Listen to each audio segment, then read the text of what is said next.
The Indian Ocean island of Diego Garcia is home to a U.S. airbase that launched the most powerful bombers that were key to winning the war in Iraq. But it was also once home to an indigenous population who were summarily uprooted and shipped against their will to another island 1,200 miles away. So today, only military personnel and the workers they imported are allowed onto Diego Garcia. No outsiders can get in. But the real story is finally surfacing.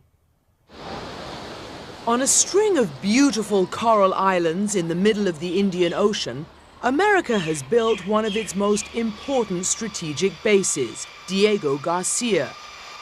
Today it's home to B-52s, and now for the first time stealth bombers as well, all just 7 hours flying time from downtown Baghdad. Supply ships as big as skyscrapers, loaded with tanks, weapons and ammunition for Marine and Army brigades, gathered there before the order was given to invade Iraq.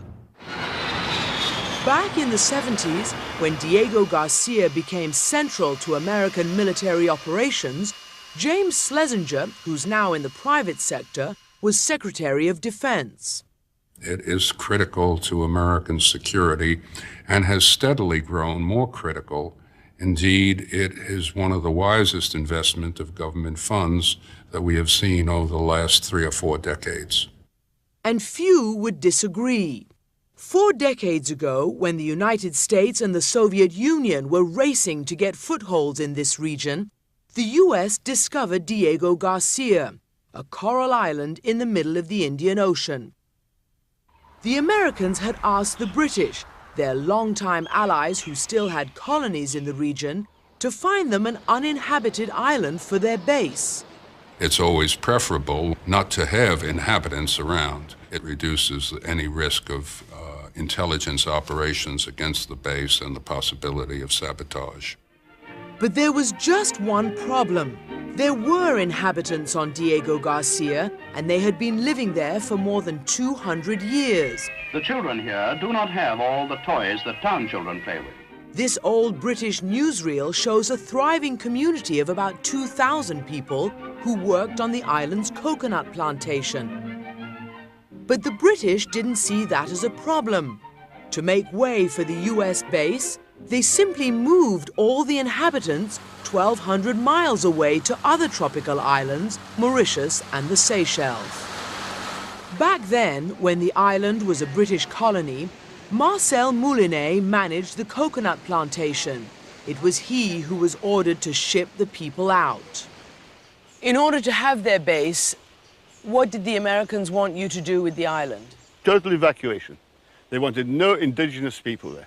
How did you evacuate? Well, when the final time came and the ships were chartered, they weren't allowed to take anything with them except a suitcase of their clothes. The ships were small and they could take nothing else, no furniture, nothing. The people of Diego Garcia say they left paradise and landed in hell when they were dumped here in the urban slums of Mauritius. They had brought no possessions, and as islanders who had lived off fishing and farming, they had no real professional skills. No one helped them resettle or paid for the homes they lost. They simply were forced to become squatters in a foreign land. Before the final evacuation, the British had cut off the ships that carried food and medicine to Diego Garcia. Jeanette Alexis's family was one of the last to leave. My father was told that we had to leave the island because the Americans were moving in and it wasn't safe to remain on the island anymore. They say they didn't force people off the island. I mean, if you stop feeding me, if you don't give me work, you bring in sheep and you tell me that this is the last trip, otherwise if I stay back, I will starve to death. What other force do you need to get me out? The islanders say the other force that got them out was fear, when British officials ordered their pets to be exterminated. They were gassed with exhaust fumes from American military vehicles. It's hard to believe that people would do that. Yes, in fact it did happen, and you can imagine the pressure that put on the population there. It was just terrible for people. When you boarded that ship, finally, for your last trip out of Diego Garcia, what do you remember? We were crying. We were hanging onto our mother's skirt, crying, because although we were very young, we understood that we were leaving something very, very valuable behind, and that was our home. And for the next 30 years, the world never knew what had happened to Diego Garcia's original people. No outsiders are allowed onto Diego Garcia, so this secret stayed hidden until one of the exiled islanders, Olivier Bancoul, started organizing his community. He was angry by the years of misery that his people had been forced to endure. 3 of his own brothers drank themselves to death, dispirited by their poverty and unemployment. One of his sisters was so homesick that she committed suicide. And it's very sad. This is why I will never give up. All the difficulty is because of the US and the UK. They have turned people's life into a nightmare. So 3 years ago, Olivier traveled to London to take the British government to court. His big break came when he and his lawyer, Richard Gifford, found secret documents that had recently been declassified that described the agreement between the United States and British governments to build the base on Diego Garcia. Here we have the legal expert in the Foreign Office, in which he's got a paragraph headed "Maintaining the Fiction." The fiction that Diego Garcia had no native people. These British documents show colonial officials thought that no one would notice if they deported the islanders.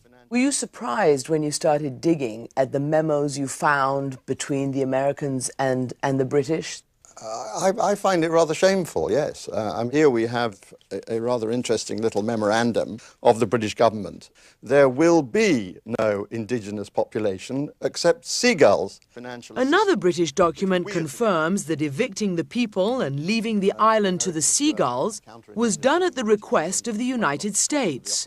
It reads, "The United States government will require the removal of the entire population of the atoll by July." The Americans telling that to the British? Yes, and the British were only too happy to oblige. And what did the British get in return for providing the Americans a population-free island? Polaris missiles for their submarines. The US reduced the price by $14 million, or 5 million British pounds.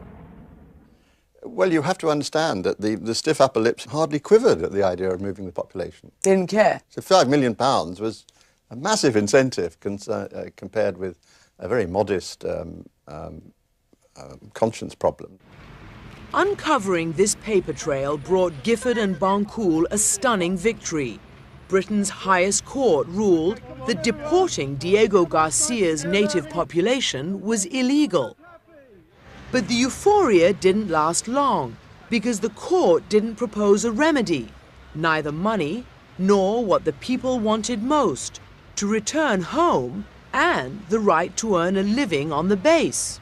Do you think, given the security situation right now, the war on terrorism, do you think they will ever really be able to go back to Diego Garcia? The position of the islanders is that they never objected to the US base on Diego, but the islanders are extremely bitter that they are denied employment on the base, precisely because they come from there.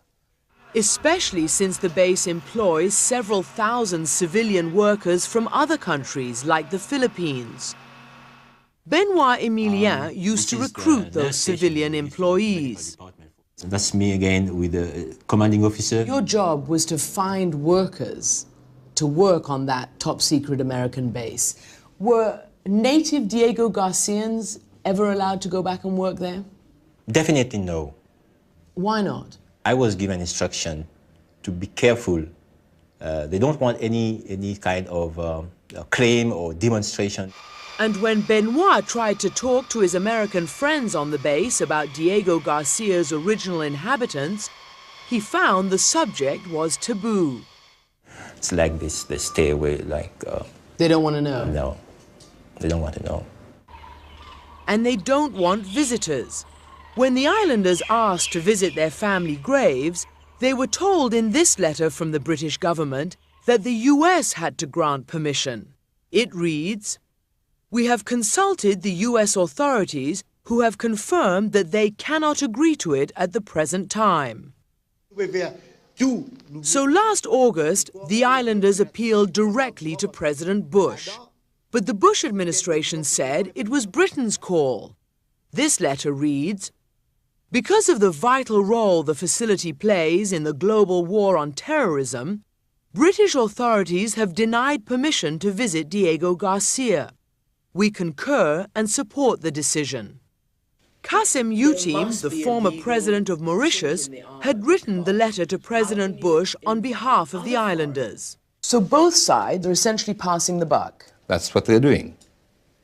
That's exactly what they are doing. I think that it is most not only inhuman, but illegal.